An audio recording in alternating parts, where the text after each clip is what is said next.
Hi. So, which side of the coin are you? Very interesting week, and one that I personally ended up very much in as well. So, a coin has two sides, as we know, that's not news.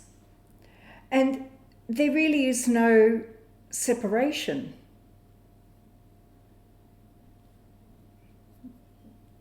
They go together. And it's like the left and right side of the brain. They are sides of coin. They're very different. And there's an okayness to the coin itself. Because without duality, because it is duality, without duality, the adventure, the experience, the discussion, the seeing through others' eyes, all these things would not appear. So the beings that I saw fall into three categories. So I'm going to discuss three categories of this. The first category is that of those who really care. And those in the healing profession or in relationships where they feel they hold the higher view.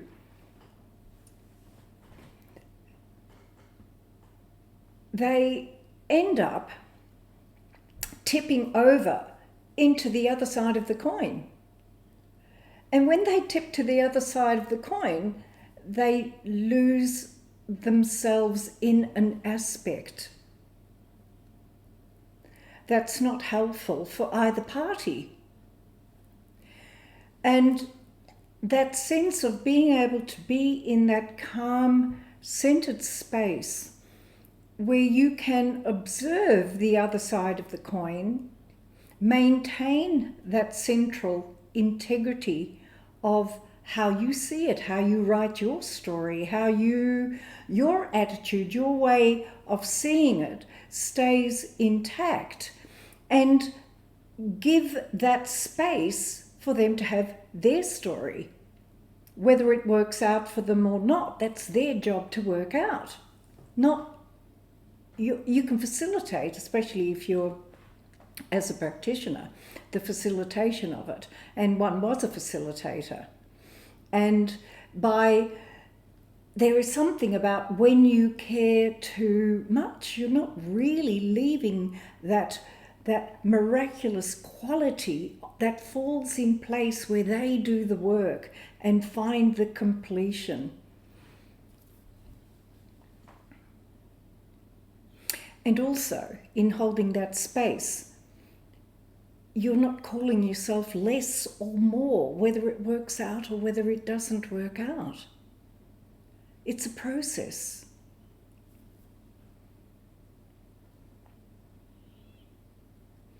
So, calling them back to their own center was really lovely, and it's powerful because it makes life livable and it honors who you are without falling to one or the other. And the other nice thing about that is that when it can be seen that way, you can actually view it from the third point of view where you can see the okayness in it all, and that's when it balances out. So the next two categories, they both were seniors, and being in this field for going on to close enough 40 years, I've known them for a very long time, and 40 years is a long time in terms of the decades as you go through your attitude, the way of seeing and filtering the world and your needs and the different stages that show up have different ways of digestion. It's all digestion. And what showed up here was a beautiful calmness. It was a wonderful calmness that has taken that time to come to. Age really is a wonderful thing, and much research has come into that, where they are the happiest years. What showed up was an underlying element in the physicality, that the calmness very much was in the holistic side of the brain. The logical mental side, still calm as she was, it was still holding on to the story. And the story was seen as epic, and it was epic. I was there. But the processing of it, the adventure of what that was over the years had come to a beautiful still point. It wanted the rest, the rest. Isn't it interesting, actually? The rest as in the peaceful rest, and also in that rest have the rest that's still ahead of her. So the mind was holding it as an epic story, an epic story. We hold on to our epic stories.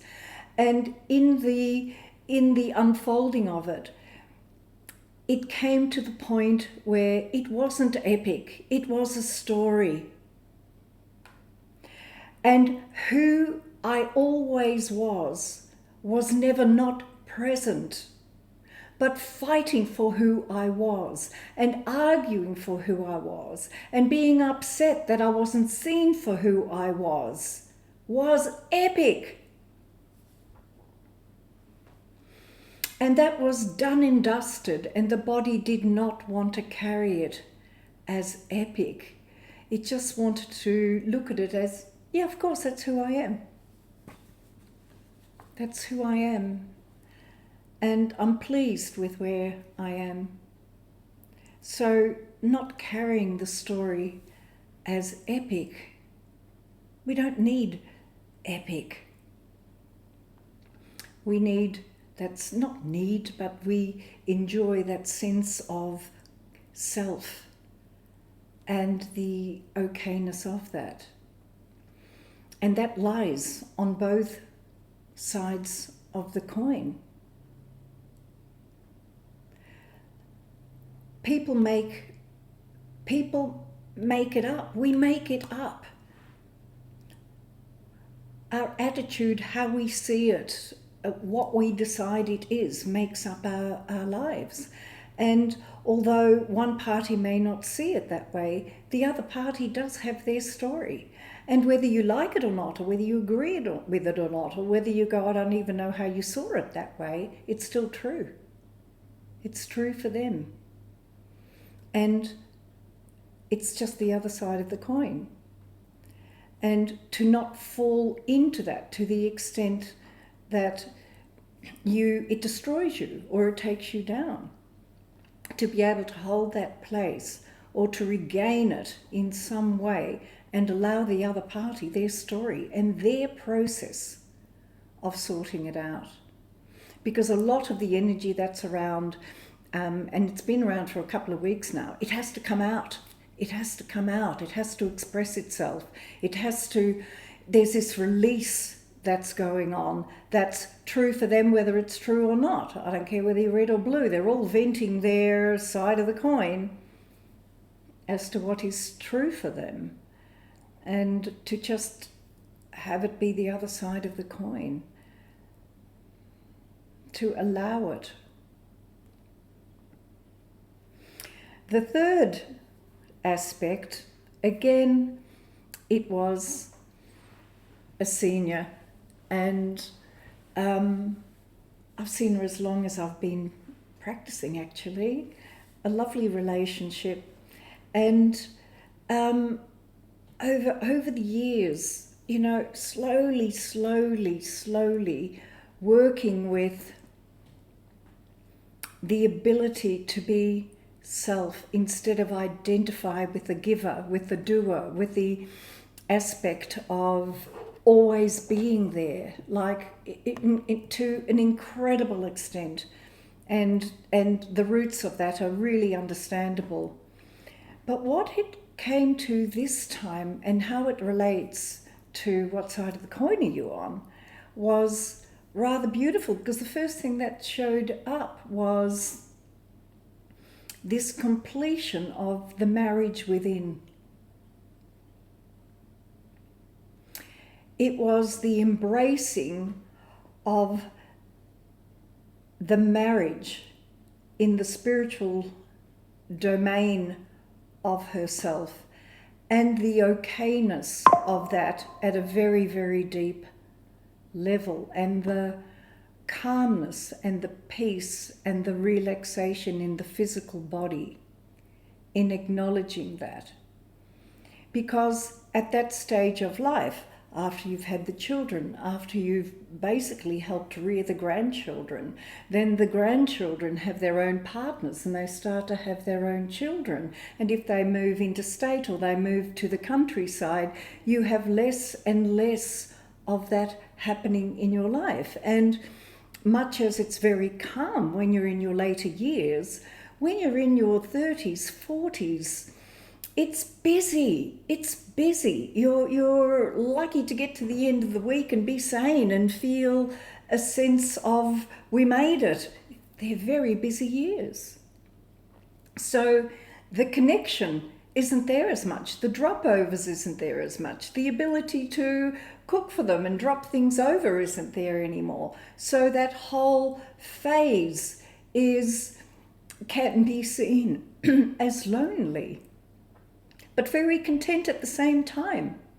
But to feel it as this depth of inner marriage and an okayness and a warmth.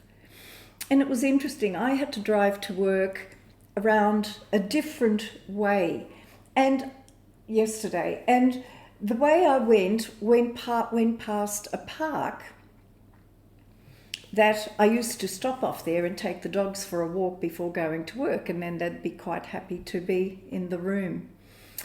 And we used to do the rounds and we'd walk to this particular tree. And without fail, this tree, in connection with it, an image would come, and during the sessions that image had relevance. I loved it. It's like I used to go to the tree to see what's going to show up today. Give me a heads up. And it would give us kind of a heads up, and without fail it would show. And this time, because I haven't seen this tree for over a year, and there was this beautiful hug that came around me. And the image it left was this wonderful warm scarf that could remain with me. And of course that image was given to me not just for me. It was given for this woman who has this marriage. And I actually gave her something to wrap herself in as a symbol of that presence that is hers to feel that with. Because when you're by yourself, you're not getting the hugs, you're not getting that contact, you're not feeling that presence. So having the presence of that and feeling that beautiful, beautiful place that is not in the left side, it's not in the right side, it just is. So that's probably the best space to be in. And let whatever side of the coin you are on be the okayness, and whatever side of the coin others are on, let that be okay. And if we did that, I'm sure we would resolve things and allow things to work out without falling into the other side. Well, lo and behold, of course, the card that came up was communication. What are you saying or not saying? Are your communications clear? Not all communications are verbal. Now is the time to communicate your thoughts and feelings. Speak your mind clearly so as not to be misunderstood. It comes down to listening. Because sometimes you can't hear the other side of the coin. It makes no sense whatsoever.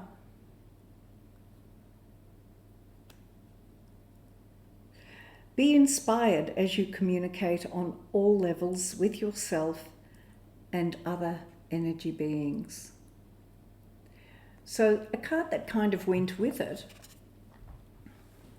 but communication was the main one. Enter into everything with openness and love, and enjoy the adventure of living. You never know what's coming next. Much, much love.